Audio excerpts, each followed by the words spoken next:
Welcome sa ating pinakabagong pagsusuri. Ngayon, hihimayanin natin ang isa sa pinakamalaking issue na gumigimbal sa bansa ngayon. Pinag-uusapan natin yung massive flood control corruption scandal.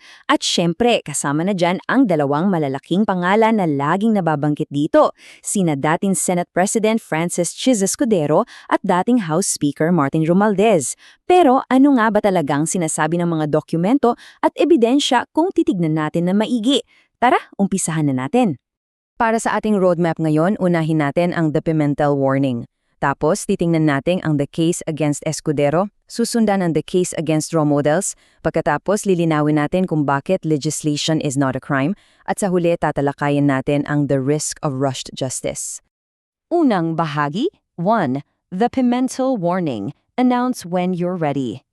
Balikan natin yung nangyari noong April 2026 sa isang ANC interview. Nagbigay ng napakabigat na babala si dating Senate President Coco Pimentel. Ang sabi niya, at literal na ganito ang punto niya, nagsasampa ka lang daw dapat ng kaso kung kumpiyansa ka na may reasonable certainty na mahahatulan yung akusado. Nagbibigay siya ng warning tungkol sa self-imposed deadline ng ombudsman na isampa ang mga kasong ito bago mag-Mayo 2026. Kasi, isipin ninyo ha, ang pagpipilit na umabot sa isang public deadline, sobrang delikado niyan sa mismong institusyon at sa totoong paghanap ng hustisya. So, ano nga ba itong reasonable certainty na ito? Sounds technical, no? Pero sa batas, ito yung pamantayan na kailangan mo ng sapat at matibay na pundasyon ng ebidensya para makasiguro ng conviction. Hindi yung mamamadaliin mo lang ang kaso para lang may maipakita sa publiko bago mag-deadline. At alam niyo ba kung anong interesting dito? Ang pamantayang ito ay mismong itinakda ni Ombudsman Jesus Crispin Remulla noong siya pa ang kalihim ng DOJ. Kaya ito rin ang mismong gagamitin nating objektibong sukat ngayon para matest kung sasapat ba talaga ang ebidensya sa mga isyung ito. Ikalawang bahagi. 2. The Case Against Escudero, The Evidence Trail. Ngayon, pagmasdan natin ang public record. Noong Setyembre 2025, humarap si dating DPW Undersecretary Roberto Bernardo sa Senate Blue Ribbon Committee. At hindi lang siya basta nagsalita. Nagbasa siya ng isang sworn affidavit. Tandaan ninyo, hindi ito basta-bastang chismis o sabi-sabi lang.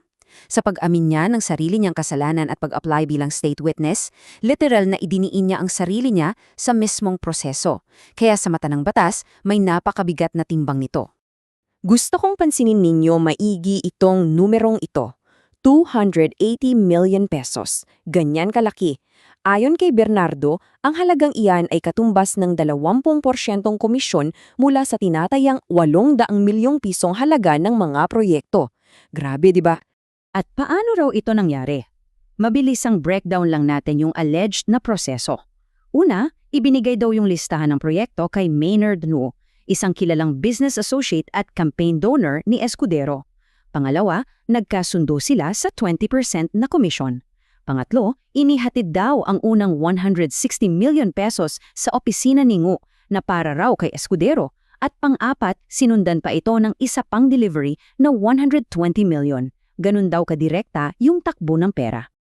Pero wait, hindi lang yan galing sa isang salaysay. May mga public records na sumusuporta rito. May 3 documented meetings na nangyari, kasama na yung sikat na hapunan sa Cork Wine Bar. Nandoon din sa public record ng COMELEC na nag-donate si Ngu ng 32 milyong piso sa 2022 campaign ni Escudero, tapos nakatanggap ang Sorsogon ng 9.1 billion pesos sa pambansang budget kahit wala naman sa formal na komite si Escudero at naging dominante lang siya sa tinatawag na small bycam. Ang punto rito, kapag pinagsama mo yung sumpaang salaysay at itong kumpletong financial paper trail, madali nitong maipapasa yung threshold ng reasonable certainty para makapaghain ng kaso. Ikatlong bahagi. 3. The Case Against Romualdez, The Name Dropping. Ngayon, lumipat naman tayo kay dating House Speaker Martin Romualdez. Structurally, ibang-iba ang sitwasyon dito kumpara sa unang kaso. Nung una kasi, nabanggit yung pangalan ni Romualdez sa initial affidavit ng mag-asawang kontraktor na sina Sara at Curly Discaya.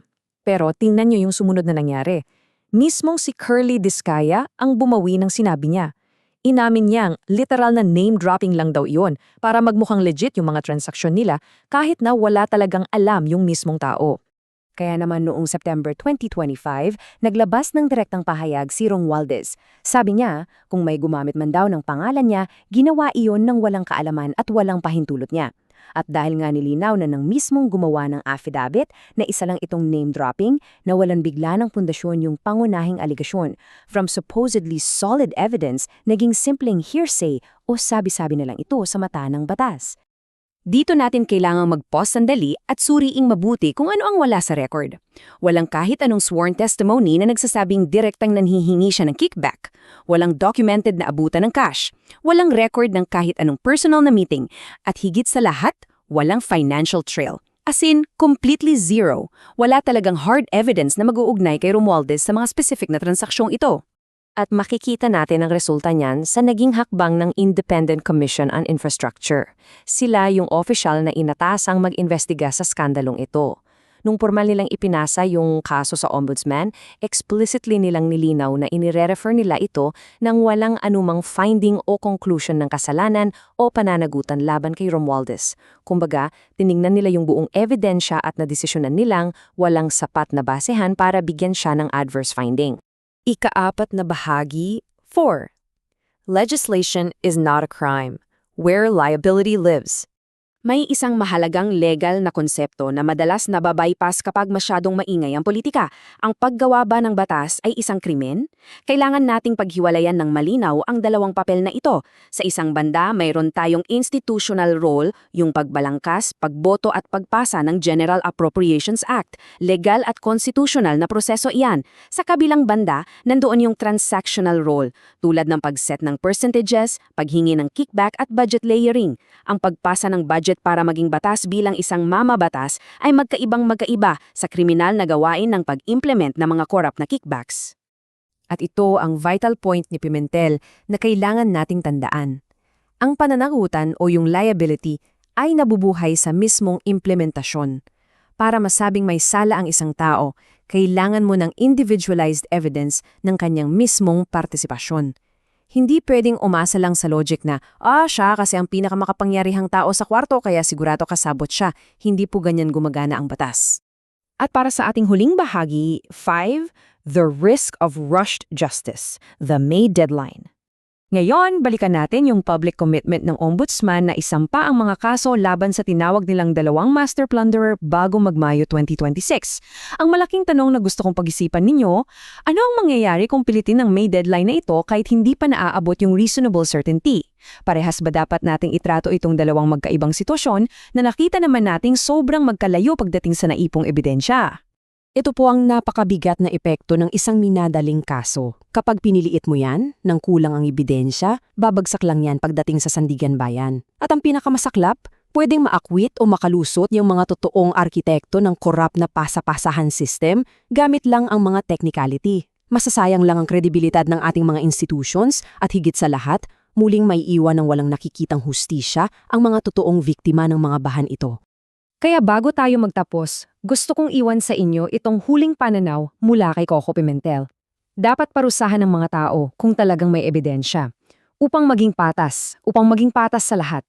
Ang pagpapanagot sa mga nagkasala ay absolutely crucial, oo. Pero ang makatarungang sistema ay sumusunod sa sarili nitong pamantayan ng ebidensya, gaano mang kakilala ang mga nasasangkot. Kaya ang tanong na maiiwan sa atin ngayon, hahayaan ba nating manaig ang panandali ang ingay ng politika at pilitin ng sistema, o papanindigan natin ang totoong pamantayan ng ebidensya para makamit ang tunay na hustisya? Maraming salamat sa inyong pagsama sa ating paghihimay. Hanggang sa muli!